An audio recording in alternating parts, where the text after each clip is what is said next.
कन्नड़ साहब आपसे की रैपिड शूटिंग से हैं, तो इस बार कॉमनवेल्थ गेम्स में रैपिड शूटिंग को जगह नहीं दी। मेरा दूसरा सवाल है, एनआईएस में रैपिड शूटिंग नहीं है। ओलंपिक पदक विजेता पूर्व खेल राज्य मंत्री और सांसद पद्मश्री कर्नल राज्यवर्धन सिंह राठौर के सीआरपीएफ के दीक्षांत समारोह में आगमन पर प्रेस वार्ता के दौरान स्वामी न्यूज के वरिष्ठ पत्रकार और अंतर्राष्ट्रीय स्तर के बास्केटबॉल खिलाड़ी तकनीकी अधिकारी रहे विनीत लोहिया द्वारा राठौर से खेल और खेल से जुड़े पाठ्यक्रम के बारे में प्रश्न पूछे गए।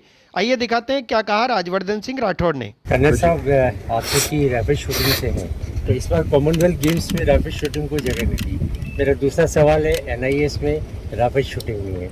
मेरा तीसरा सवाल है कि मेजर ध्यानचंद पुरस्कार को फिर से राजीव गांधी खेल पुरस्कार राज्य सरकार नाम बदल के दे रही है, तो क्या इसमें देश के प्रतिष्ठित जो पहले राजीव गांधी खेल रत्न पुरस्कार था, जिसे बाद में मेजर ध्यानचंद जी के नाम पे कर दिया गया, लेकिन राजस्थान में इसे वापस से राजीव गांधी जी के नाम से दिया जा रहा है। चौथा सवाल है कि वर्तमान में खेल परिषद और जो हमारे खेल मंत्री के बीच में खींचातानी चल रही है, तो क्या खेलों पर इसका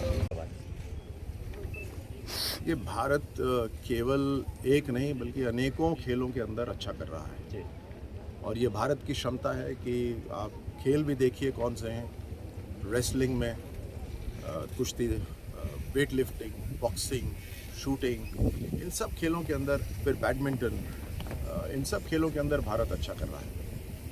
अब एथलेटिक्स, अब ये जो ऑर्गेनाइज होते हैं खेल, ये जो ऑर्गेनाइजर्स होते हैं उनके ऊपर निर्भर करता है।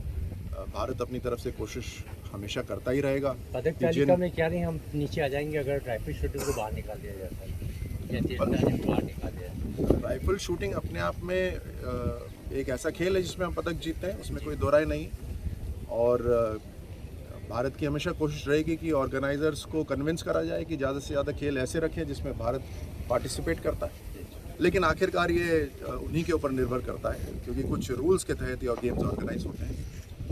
आपने एक बात और कही कि जो पुरस्कार के नाम, मुझे लगता है कि बहुत पहले ही जो खेलों के अंदर सर्वश्रेष्ठ पुरस्कार है खेल रत्न का, उसका नाम किसी खिलाड़ी से ही और लेजेंडरी खिलाड़ी से ही जुड़ा होना चाहिए था। तो देर से आए लेकिन भले आए। और मुझे लगता है चाहे वो राज्य के खेल पुरस्कार हों या राष्ट्र के खेल पुरस्कार हों, उनका जो कनेक्शन है वो ऐसे से ही होना चाहिए जिसने या तो खेलों में बहुत बड़ा परिवर्तन करा हो या खिलाड़ी के रूप में इस देश का मान सम्मान बढ़ाया हो। राजस्थान के अंदर बहुत पोटेंशियल है खेलों को लेकर भी, लेकिन आप सब जानते हैं, मुझसे बेहतर जानते हैं कि पड़ोसी राज्य हरियाणा का क्या लेवल है खेलों में, और दूसरी तरफ पड़ोसी राज्य मध्य प्रदेश भी हमसे आगे है। तो ये दो राज्यों के बीच में राजस्थान कैसे पीछे हो सकता है? तो जेनेटिकली तो कतई नहीं है। हम बहुत से खेल हैं जिसमें राजस्थान पहले बहुत अच्छा करता था। बास्केटबॉल की टीम भारत की जो होती थी वो पूरी राजस्थान की टीम होती थी। फुटबॉल में जो टीम होती थी भारत की वो राजस्थान की होती थी। क्रॉस कंट्री हुआ, लॉन्ग डिस्टेंस रनिंग हुआ, राजस्थान के जो नौजवान हैं, चाहे लड़का हो या लड़की, बहुत प्रतिभा है।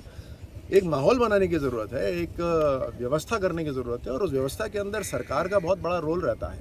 इंसेंटिव देने की ज़रूरत है, उनको सरकार के अंदर नौकरियों में लाने की ज़रूरत है।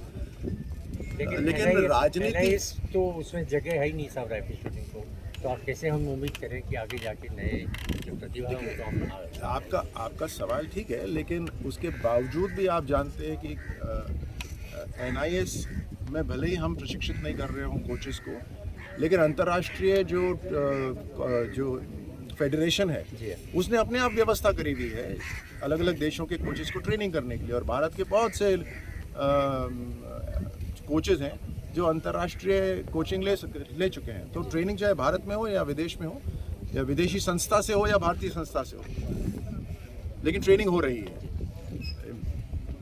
राजस्थान के अंदर खेलों का जो डिपार्टमेंट है उसको एक पॉलिटिकल डिपार्टमेंट बनाया हुआ है। उसमें आप जानते हैं कि जिस तरह से पार्टी में खींचतान हो रही है, उसी तरह खेल के डिपार्टमेंट में भी खींचतान हो रही है। मुझे लगता है मुझे ज़्यादा कहने की ज़रूरत नहीं है, आप सब जानते हैं। अभी वाकया बिल्कुल हाल ही में हुआ था। ये अंदरूनी राजनीतिक खींचतान की वजह से ये हो रहा है, जो अनफॉर्चुनेट है, जो दुख की बात है, क्योंकि खेलों में पूरा फोकस से।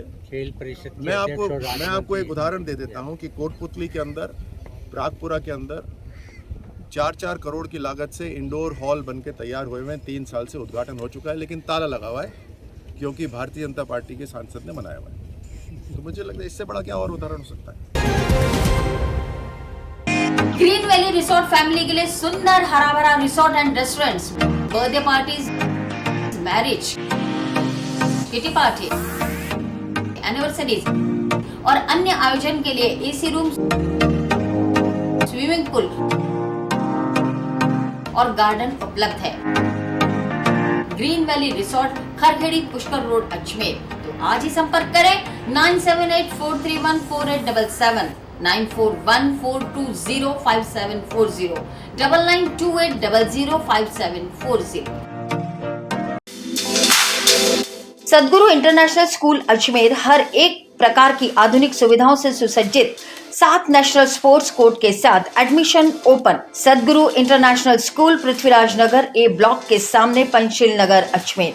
संपर्क करें 7300030702 और 7073471999।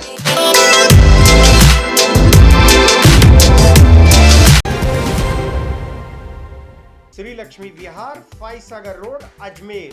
क्या आप फाइसागर रोड पर नई कॉलोनी में अपना प्लॉट लेना चाहते हैं तो तुरंत संपर्क करें 7737226695।